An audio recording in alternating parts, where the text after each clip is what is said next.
Hi, Lily Quinn here.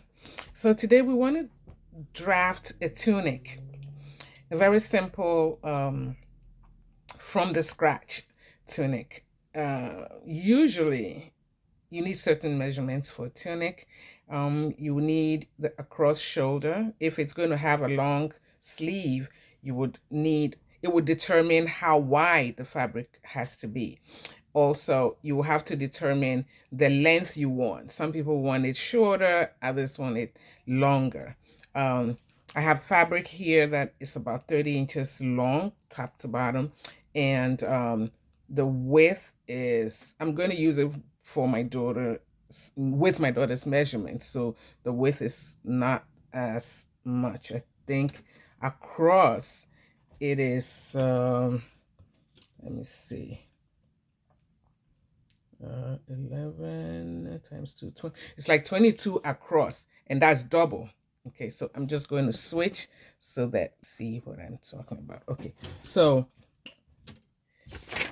this is a picture of the tunic.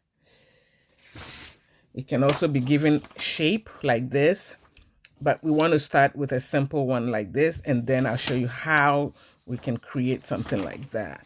All right, so these are her measurements, like I was saying. Across shoulder is from the shoulder tip to the shoulder tip, okay? And then we have bust line. The bust position or the bust line is determined by measuring from the across shoulder line to your nipple. That vertical distance gives you exactly where to place the bust line, okay? And we are, in this case, we're actually bypassing the waist, so there's no waist measurement here. And then we just drop it down to whatever level. This is a simpler tunic. When it comes to the one that has shaping over here, we will now consider the hip line, and we need that measurement as well. But if it's not going over to below the hip, then we have, you know, the simpler one here. I'm going to draft this one first. So, like I said, I already folded the fabric. This is a 4-ply, okay? It's this way, and then I fold it again to get like a double fold over here.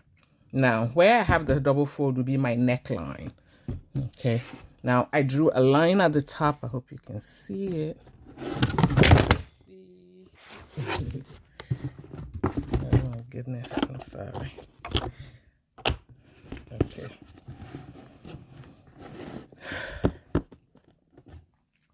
There's a line I drew here for the shoulder line. Okay, so I'm going to go down from the shoulder to her nipple. It's about 10 inches. And so I'm going to drop. Hopefully you can see. I'm going to drop this. And at the 10-inch point, I just mark that point. And I extend that as the bust line, the actual bust line. I'm wondering if, okay, so you can see the line. All right. Now, if I was making this, all I need is to determine that. Now you have to visualize this as a quarter. Okay, it's a quarter of the whole body. That's why I put the center folds or center back and center front lines there. So you're only looking at this side, okay? Or let's see, or that side. In this case, it looks like it's more of this side, okay? So this is where the armhole or sleeve is going to end, and I'm going to put the neckline here. Now, for the head to go through with no problems, we need to draw a rectangle. It's like you come down a certain number and you come across like that.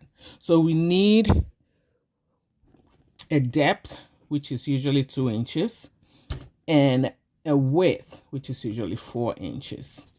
And so that's what I'm going to do.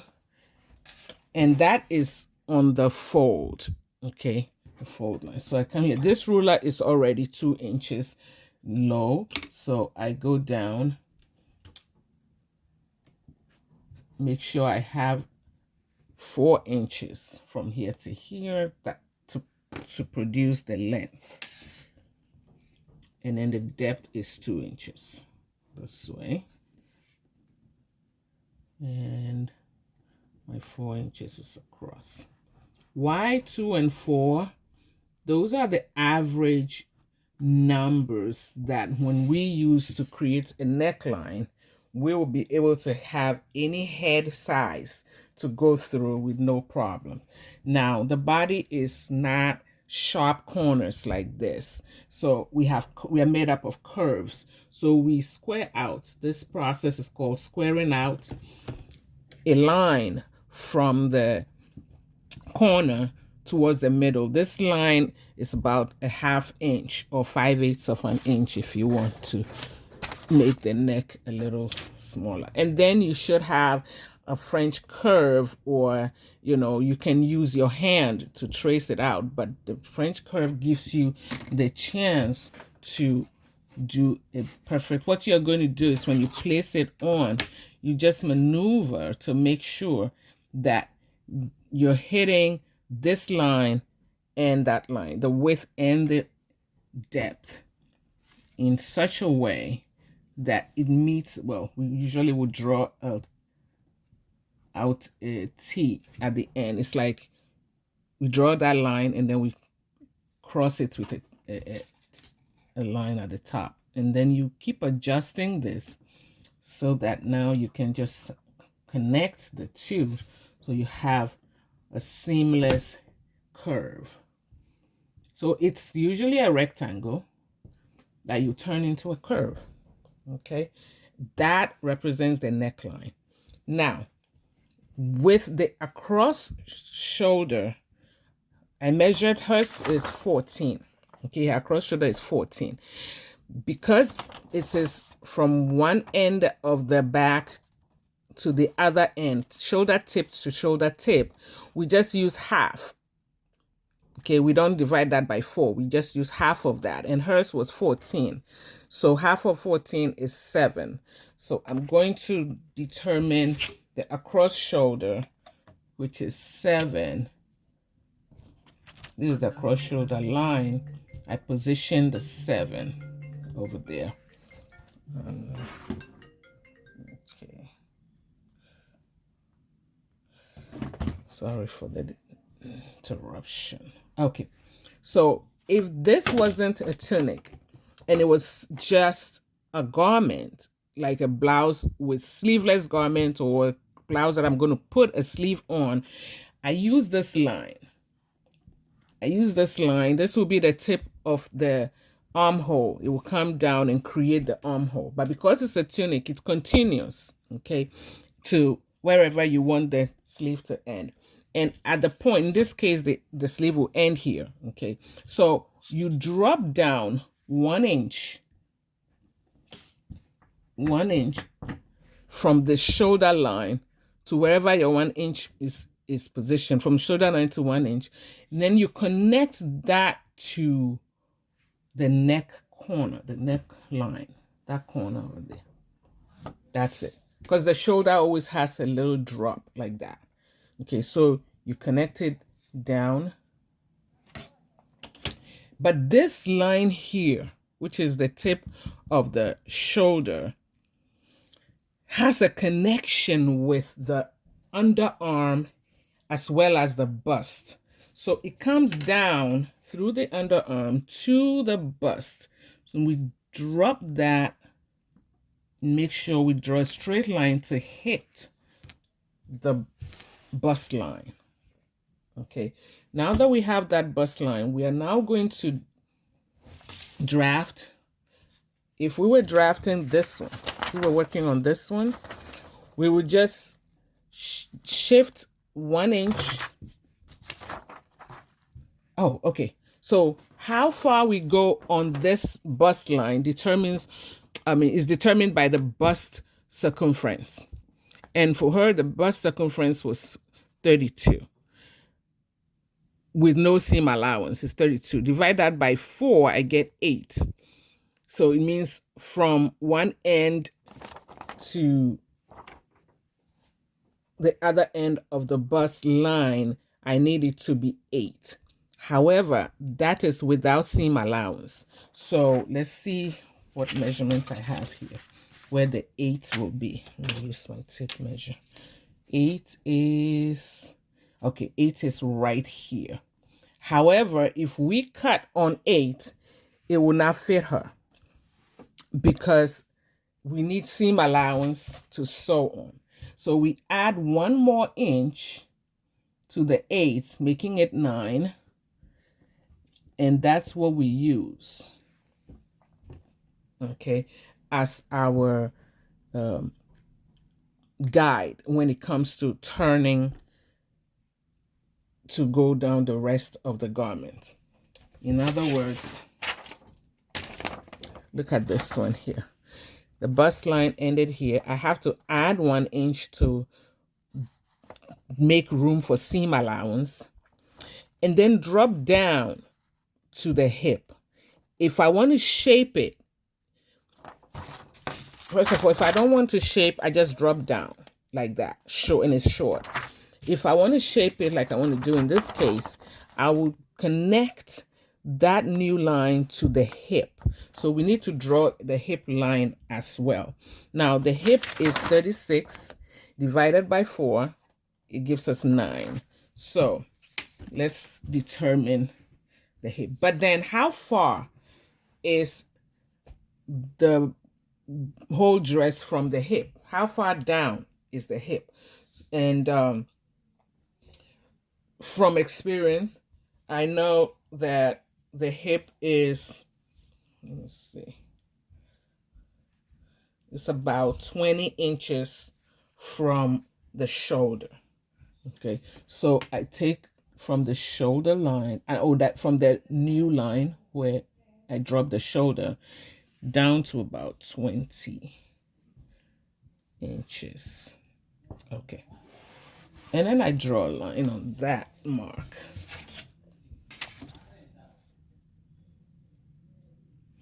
Okay, so that would be the hip line. Like I said, I'm bypassing the waist, so the waistline would be somewhere in between bust and hip.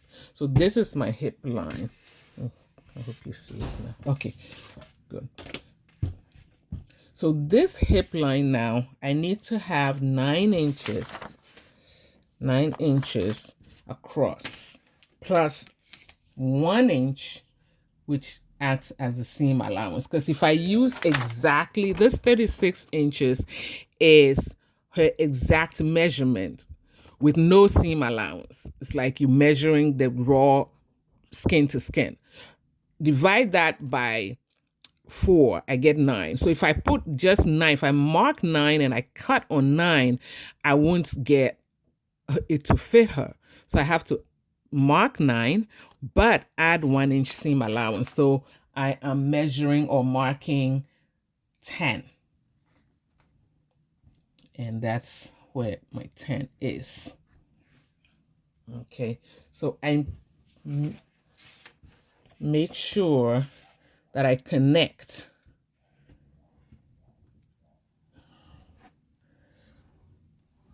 bust to hip. Okay, now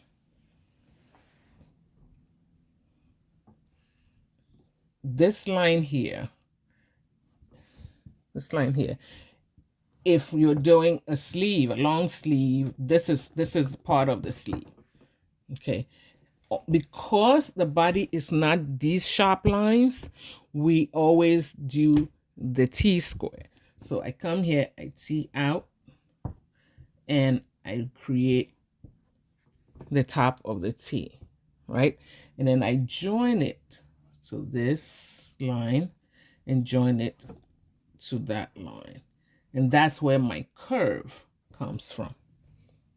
Okay, and then it comes all the way to the hip, And then I continue and I draw, and I draw the rest of the garment. If I want the garment to be shorter, okay, this is my hem.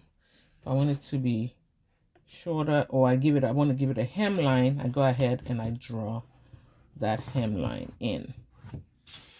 Okay, so this is kind of the anatomy of the creating of this. Now, by the time you finish cutting and sewing this, you would realize that it fits perfectly. And that neckline amount that we're going to be cutting is exactly the right amount for the head to go through without any issues. So once the draft is complete, we go ahead and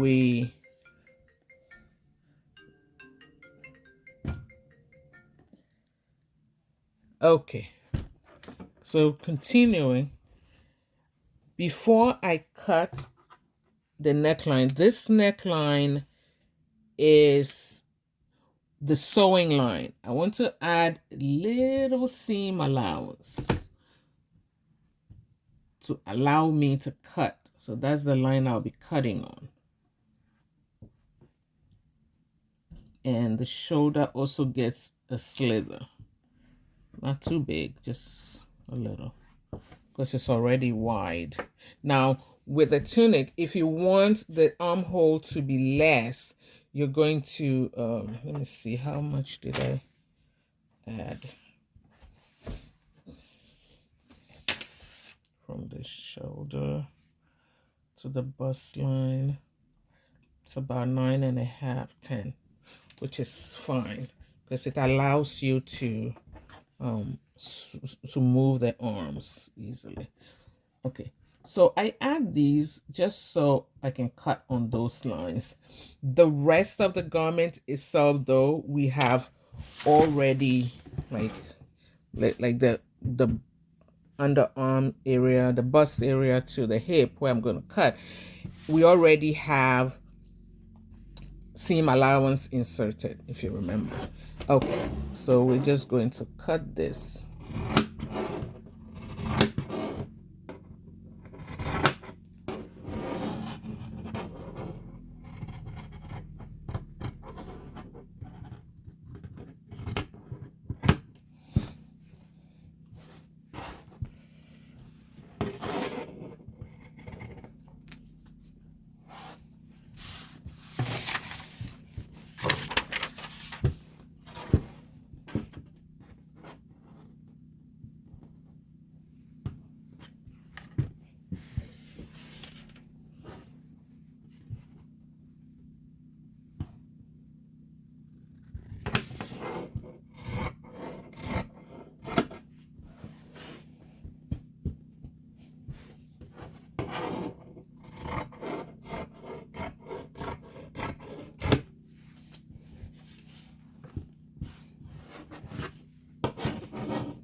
And then I think because I folded, there's a fold on one side of the sleeve.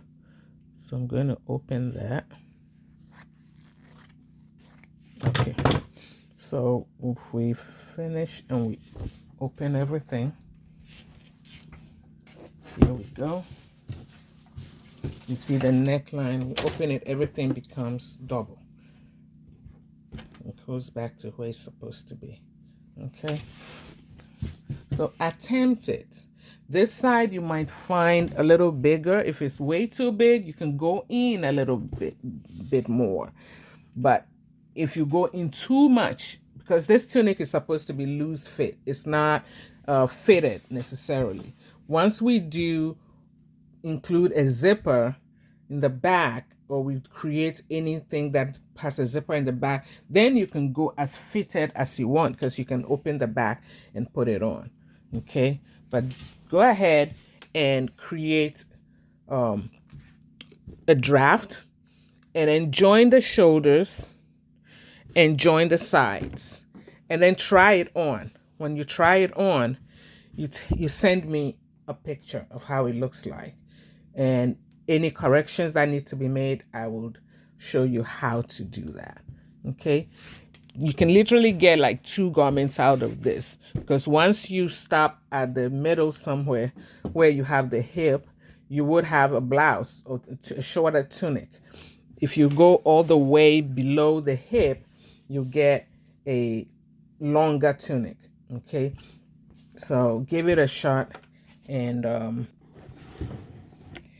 I'll talk to you soon. Thank you.